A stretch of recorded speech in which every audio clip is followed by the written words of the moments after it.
tu es arrivé jusque-là, c'est que tu as prévu de te détendre, de prendre un petit moment pour toi, un petit moment qu'on va passer ensemble. Alors tout d'abord, j'aimerais que tu t'installes confortablement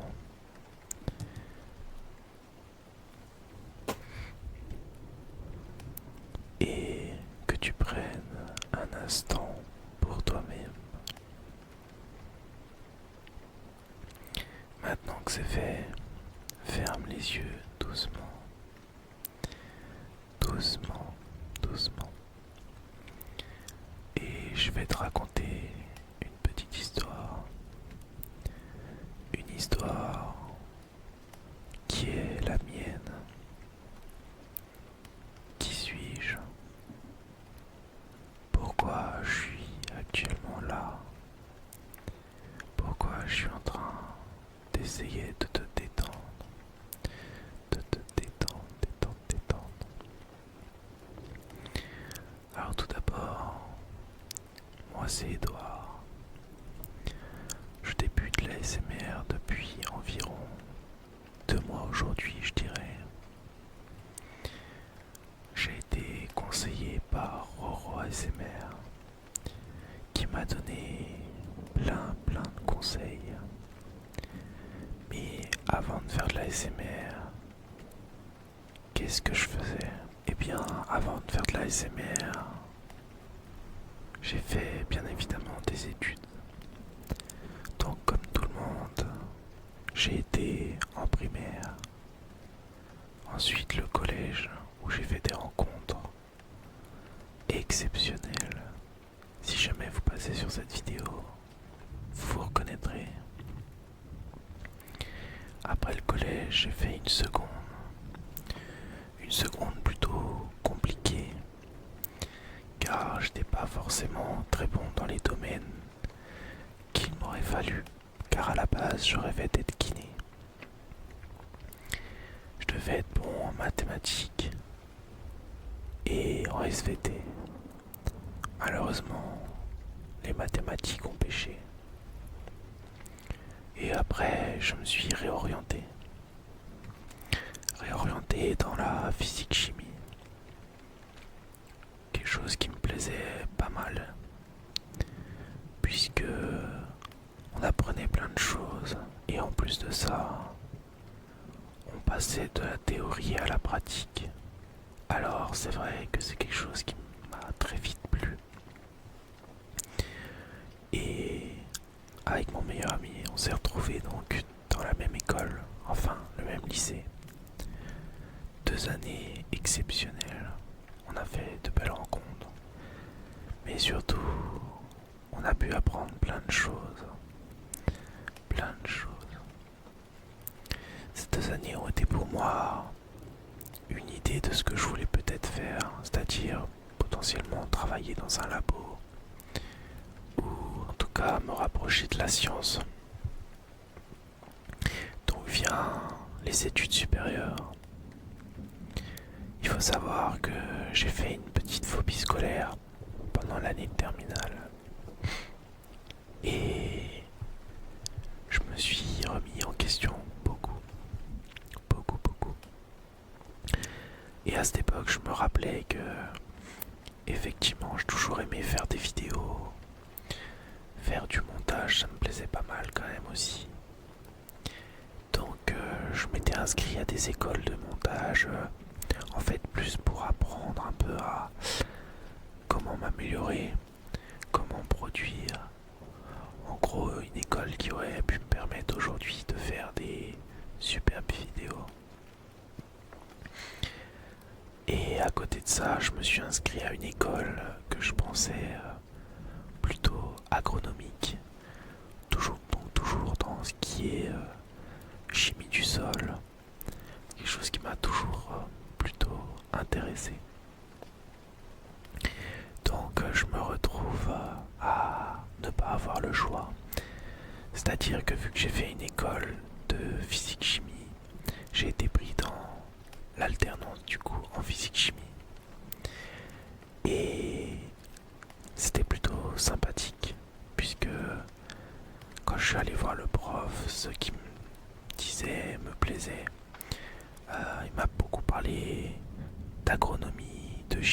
sol.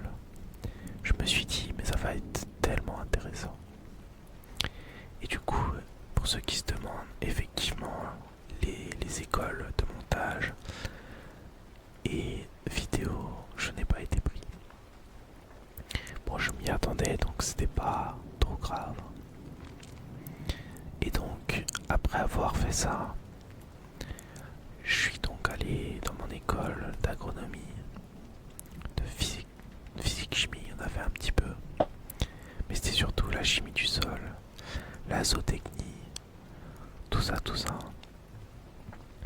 Alors au début, j'étais plutôt perdu, car en fait, c'était un BTS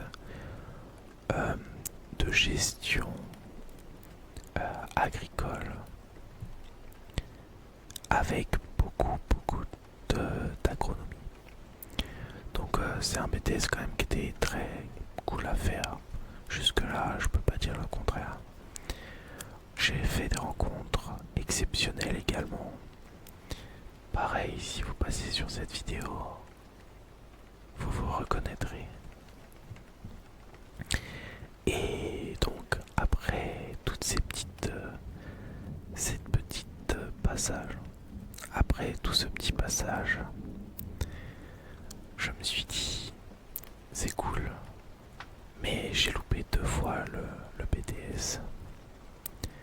Et j'ai pris ça un peu comme un signe du destin en me disant, c'est pas fait pour moi. Est-ce qu'il faut vraiment que je continue dans cette voie? Et vient l'année 2024-2025, donc celle-ci, où je me retrouve à essayer de vivre de ma passion. Enfin, mes 2 autres passions. À côté de la physique-chimie, j'ai toujours été amoureux de l'escrime.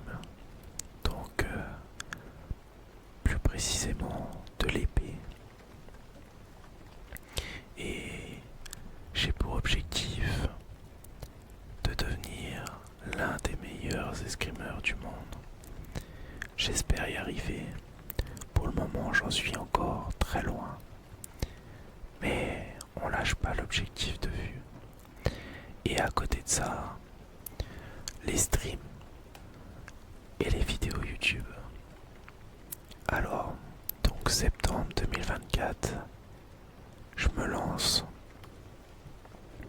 Je reprends ma chaîne Twitch. Je reprends ma première chaîne YouTube. Celle sur laquelle je fais du gaming. Et je grind. Je m'amuse. Je rigole avec les viewers. De nouvelles rencontres également. Et plus ça va, plus je vois que ce que je kiffe en fait, c'est le sport, donc l'escrime. L'escrime. Je me dis, j'aimerais tellement réussir à devenir bon. Donc je mets en place plusieurs choses. Je deviens de plus en plus bon. Malheureusement, il faut encore que je travaille le mental pour l'année qui arrive. Et donc, après avoir fait ça, j'ai vu aussi que mes vidéos et mes lives commençaient à être de plus en plus aimés, de plus en plus adorés. Et voir que les gens sur mes vidéos gaming sont heureux, rigolent, et déçus avec moi quand on perd. J'ai trouvé ça tellement cool que ça m'a donné envie de continuer. En avril, si je dis pas de bêtises, j'ai eu l'occasion d'accompagner Wizro qui allait faire la Z-LAN avec Sardoche. Et j'ai pu y faire des rencontres exceptionnelles. J'ai toujours bien apprécié l'ASMR. C'est un style qui m'a toujours détendu. détendu, très détendu même. Grâce à ça, j'ai pu être le plus zen possible. Et depuis 2019 environ, voire peut-être même avant, j'avais envie d'ouvrir ma chaîne ASMR. Et j'ai jamais vraiment osé. Je pensais pas que j'y arriverais. J'avais l'impression que c'était un peu un talent chez les gens. Quelque chose qu'il fallait avoir au plus profond de soi. Et vient la rencontre avec Roro. Donc Roro ASMR qui m'a donné énormément de conseils. Il faut savoir que je l'ai rencontrée donc à la ZLAN. Et elle m'a dit quel micro acheter. Ma première vidéo, elle m'a donné énormément de conseils. Et même encore aujourd'hui, elle m'en donne, elle surveille ce que je fais. Et en fait, il faut savoir qu'à la base, je lui ai demandé des conseils surtout pour le micro.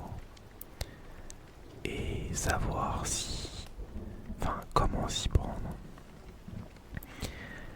Et vient son live, ce bâton,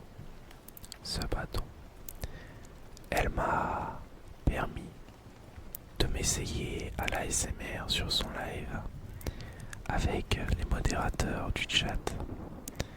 C'était tellement cool que je suis resté 1 heure de plus que ce que je pensais la première fois. Et j'avoue que c'était très agréable. Un moment où j'essaye de faire du tapping, où je vous chuchote, je parle avec vous. C'était un moment tellement spécial.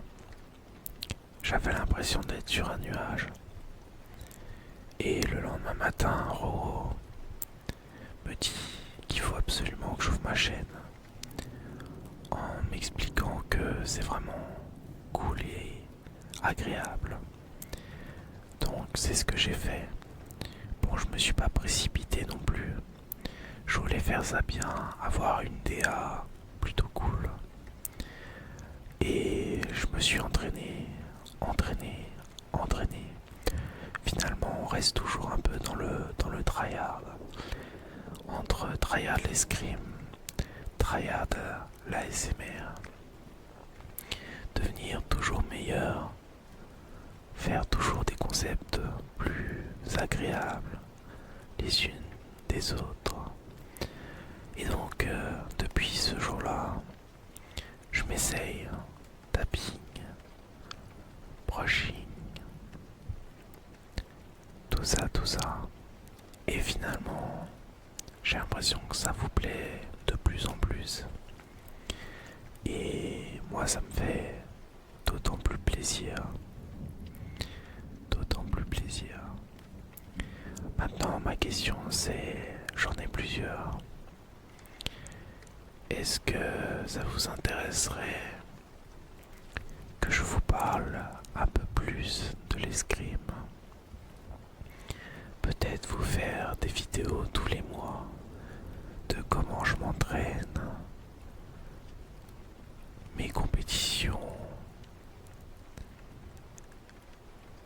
Est-ce que vous voulez que je vous explique peut-être qu'est-ce que l'escrime? Je l'ai déjà fait, mais hors ASMR. Je pourrais donc peut-être vous le refaire en ASMR.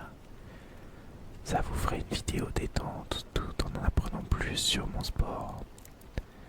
Mon sport que j'aime tellement, mais vraiment tellement. En tout cas, j'espère que cette petite vidéo vous aura plu, que vous avez appris un peu plus à me connaître. Si vous avez des questions, n'hésitez pas à les poser en commentaire. Et peut-être que je referai une vidéo en essayant de détailler sur certains points que je n'ai pas parlé. Je vous souhaite une très bonne nuit